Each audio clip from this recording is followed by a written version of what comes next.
Sure. Okay, hello. My name is David Dodson. I have worked in property tax assessment at the Board of Equalization for 30 years. I run the Southern California office of the Board of Equalization.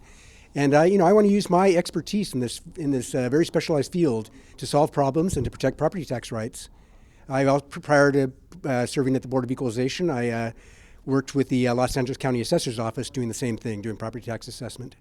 Sure, okay. Yeah, great. That's a very common question. People are not quite sure what the Board of Equalization does.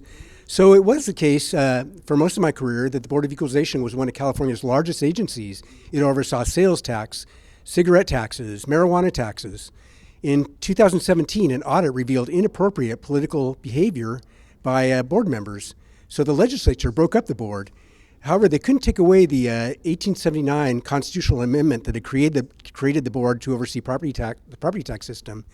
So I've worked in that field for 30 years, and we oversee the 58 county assessors' offices, make sure that property taxes are fairly and consistently collected and assessed.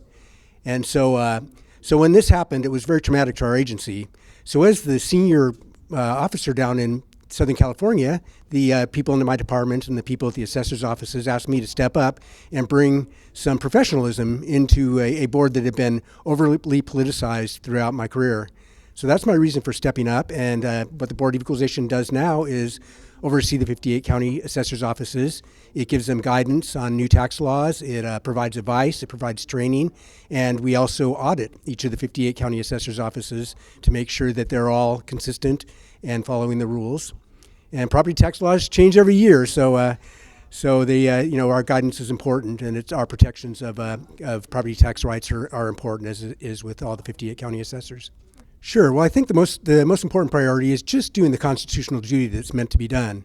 I think that the politics of the Board of Equalization has always kind of gotten in the way of the mission, and I just want to return the focus of the board to getting the job done, to overseeing the 58 county assessors, to understanding property tax laws, and to being active in participating in how these laws are developed.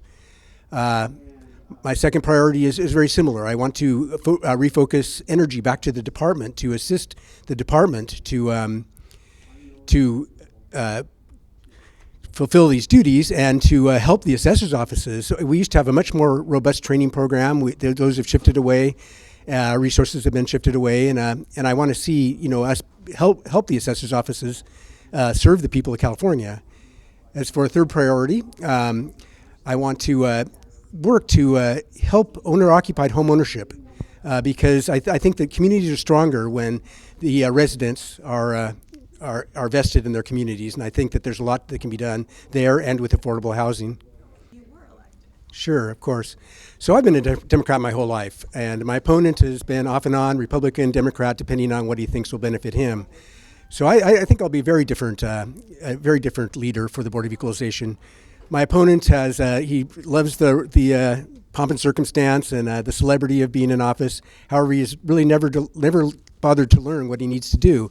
Here, even in his tail end of his third and fourth year, he's still asking questions of where to find the most basic things that somebody who's worked in our department for even a year would understand. So I think I'd be very different. For one thing, I'm not a politician. I'm a public servant. I would take my knowledge, my expertise, and use this to solve problems and to really get the job done. And this is my life's work. This is what I've been doing my whole life. And I just think that it's time to move away from the politics that has haunted the board for so long, especially after the traumatic events of 2017.